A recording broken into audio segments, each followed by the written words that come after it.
In 1896, every nation in Africa had fallen, colonized, conquered, divided. Every nation, except one, and Europe was furious. This is the story of the Battle of Adwa, the day Ethiopia stood alone against European colonial power and refused to be conquered. This is the story they don't want you to know. The year is 1895. The continent of Africa is being carved up like a meal at a dinner table. European powers, Britain, France, Belgium, Portugal, Germany, had divided the entire continent among themselves. Millions of Africans living under foreign flags, foreign laws, foreign chains. They called it the Scramble for Africa. And by 1895, it was nearly complete. Nearly.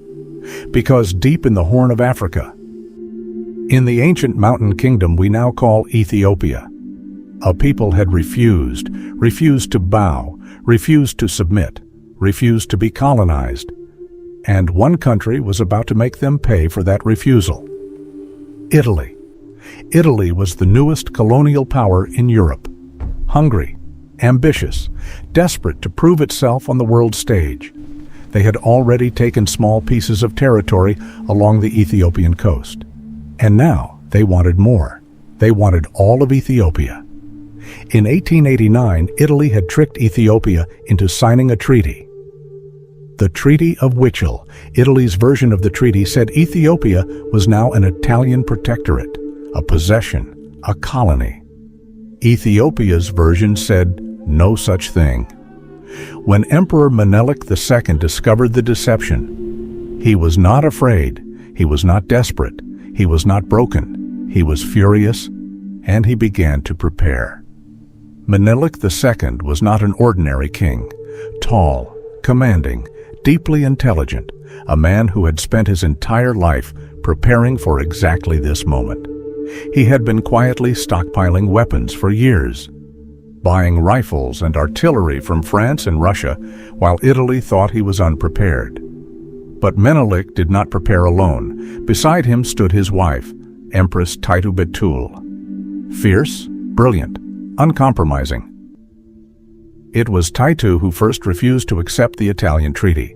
It was Taytu who stood before the Ethiopian Council and declared, "I am a woman. I do not love war, but I will not accept this." And it was Taytu who rode to battle beside her husband at the head of her own army. Together they sent word across Ethiopia, a call to arms unlike anything the country had ever seen. From every corner of Ethiopia they came, warriors from the highlands, fighters from the valleys, farmers who became soldiers overnight, women who picked up rifles alongside men, Christians and Muslims fighting side by side under one flag. One emperor, one purpose. By the time Menelik's army was assembled, it numbered over 100,000 warriors. The largest army ever gathered on African soil, marching toward the mountains of Adwa. On the morning of March 1st, 1896, the Italian army advanced toward the Ethiopian positions. 17,000 Italian and colonial troops, confident, arrogant, certain of victory. After all, they were European. After all, they had modern weapons. After all, they had never lost to an African army before. They were about to learn something new. The Ethiopians were waiting. Hidden in the mountain terrain, they knew better than any map could show. When the Italian columns advanced, they walked straight into a trap. Menelik's forces attacked from three sides simultaneously. Ethiopian warriors flooded down the mountain slopes like a force of nature. The Italian army, confused, divided, overwhelmed, began to collapse. Empress Taytu commanded her forces on the left flank, cutting off the Italian retreat.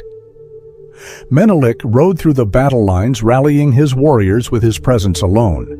In less than 6 hours, it was over. 7,000 Italian soldiers were dead. 1,500 more were captured. The Italian army was destroyed. The news hit Europe like a thunderbolt. An African army had defeated a European colonial force, not repelled, not slowed down, destroyed. Italy was humiliated. The government collapsed. The prime minister resigned. Riots broke out in Italian cities. But across Africa and across the entire black world, something else happened. People wept, people celebrated in the streets.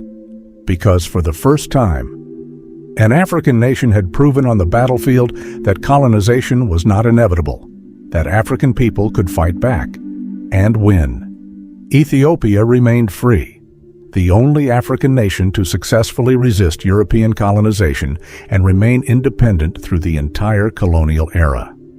The Battle of Adwa sent a message that echoed across the world and across time. It inspired independence movements across Africa and the Caribbean.